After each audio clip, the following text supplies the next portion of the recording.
Hi hello ನಮಸ್ಕಾರ. ನಮ್ಮ unboxing Kannada ಚಾನಲ್ಗೆ ಸ್ವಾಗತ ಸ್ನೇಹಿತರೆ. ಇವತ್ತಿನ ಒಂದು ವಿಡಿಯೋದಲ್ಲಿ ನಾನು ಫ್ಲಿಪ್ಕಾರ್ಟ್ನಿಂದ ಒಂದು ಪ್ರಾಡಕ್ಟನ್ನು ಆರ್ಡರ್ ಹಾಕಿದ್ದೆ. ಆ ಒಂದು ಪ್ರಾಡಕ್ಟನ್ನು ಅನ್ಬಾಕ್ಸ್ ಮಾಡ್ತಾ ಇದ್ದೇನೆ.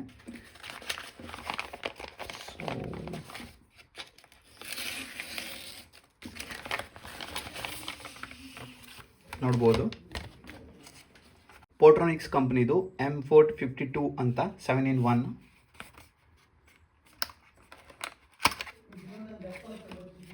ನೋಡ್ಬೋದು, ಈ ರೀತಿಯಾಗಿದೆ ಪ್ರಾಡಕ್ಟು. ಇದರ MRP ವ್ಯಾಲ್ಯೂ ಬಂದುಬಿಟ್ಟು 2999 ಅಂತ ಇದೆ. ಇದು ನನಗೆ ಅರೌಂಡ್ 859ಗೆ ಸಿಕ್ಕಿತ್ತು.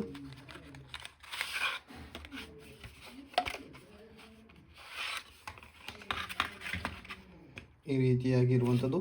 ಇದನ್ನು ಯಾವುದಕ್ಕೆ ಬಳಸ್ತಾರೆ ಅಂತಂದರೆ, ಇದು Type-C to ಮಲ್ಟಿಪೋರ್ಟ್ USB ಹಬ್ ಅಂತ. ನೋಡ್ಬೋದು, ಇದರ ಒಂದು ಸೈಡಲ್ಲಿ Type-C ಕೊಟ್ಟಿರುವಂಥದ್ದು. ಹಾಗೆ ಮಲ್ಟಿಪೋರ್ಟ್ ಹಬ್ ಅಂತಂದರೆ ಇದರಲ್ಲಿ ನೀವು ಟಿ ವಿ ಕೂಡ ಕನೆಕ್ಟ್ ಮಾಡ್ಬೋದು. HDMI ಕೇಬಲ್ ಇದೆ. ಟಿ ವಿ ಅಥವಾ ಕಂಪ್ಯೂಟ್ರು, ಈಗಿನ ಹೊಸ ಮಾಡೆಲ್ ಟಿ ವಿಗಳನ್ನು ಕನೆಕ್ಟ್ ಮಾಡ್ಬೋದು. ಹಾಗೆಯೇ ನೋಡ್ಬೋದು, ಇಲ್ಲಿ ಒಂದು SD ಕಾರ್ಡ್ ಹಾಕ್ಲಿಕ್ಕೆ ಕೊಟ್ಟಿದ್ದಾರೆ. ಹಾಗೆಯೇ SD ಮತ್ತು TF ಅಂತ ಕೊಟ್ಟಿದ್ದಾರೆ. ಹಾಗೆಯೇ USB-C ಅಂತ ಕೊಟ್ಟಿದ್ದಾರೆ. USB-C ಇದು ಇನ್ನೊಂದು ನೋಡ್ಬೋದು, ಇದು ಚಾರ್ಜಿಂಗಿಗೆ. ಸೊ ಇದು USB 3.0 ಅಂತ ಕೊಟ್ಟಿದ್ದಾರೆ. ಇದು ಡೇಟಾ ಟ್ರಾನ್ಸ್ಫರ್ಗೆ ನೀವು ಯೂಸ್ ಮಾಡ್ಬೋದು ಸ್ಪೀಡಾಗಿ. ಇದು ಕೂಡ USB 2.0. ಇದು ನೋಡ್ಬೋದು, ಬ್ರ್ಯಾಂಡಿಂಗ್ ಕೂಡ ಕೊಟ್ಟಿರುವಂಥದ್ದು ಪೋರ್ಟ್ರಾನಿಕ್ಸ್ ಅಂತ.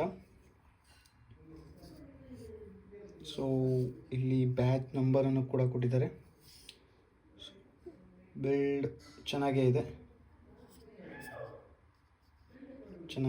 ಬಿಲ್ಡಪ್. ಸೊ ಇದನ್ನು ನೀವು ಮ್ಯಾಕ್ಗೂ ಕೂಡ ಕನೆಕ್ಟ್ ಮಾಡ್ಬೋದು. ಹಾಗೆಯೇ ನೀವು ಮಲ್ಟಿಪಲ್ ಪೆನ್ ಡ್ರೈವ್ ಇತ್ತು ಅಂದರೆ ಇದನ್ನು ಕೂಡ ಕನೆಕ್ಟ್ ಮಾಡಿ ನೀವು ಲ್ಯಾಪ್ಟಾಪ್ಗೆ ಅಥವಾ ಇವನ್ ಮೊಬೈಲ್ಗೆ ಕೂಡ ನೀವು ಈ ಥರ ಕನೆಕ್ಟ್ ಮಾಡ್ಬೋದು ನೀವು. ಸೊ ಇದಾಗಿತ್ತು ಸ್ನೇಹಿತರೆ ಇವತ್ತಿನ ಈ ಒಂದು ವಿಡಿಯೋದಲ್ಲಿ. ಸ್ನೇಹಿತರೆ, ಇದನ್ನು ಲ್ಯಾಪ್ಟಾಪ್ಗೆ ನೀವು ಹೆಚ್ಚಾಗಿ ಕನೆಕ್ಟ್ ಮಾಡ್ಬೋದು. ಇದಕ್ಕೆ ನೀವು ಎಕ್ಸ್ಟ್ರಾ ಪವರ್ ಬೇಕಿದ್ದರೂ ಕನೆಕ್ಟ್ ಮಾಡಿಕೊಂಡು ಪವರ್ ಕೂಡ ನೀವು ಟ್ರಾನ್ಸ್ಫರ್ ಮಾಡ್ಬೋದು ಬೇರೆ ಬೇರೆ ಡಿವೈಸ್ಗಳಿಗೆ.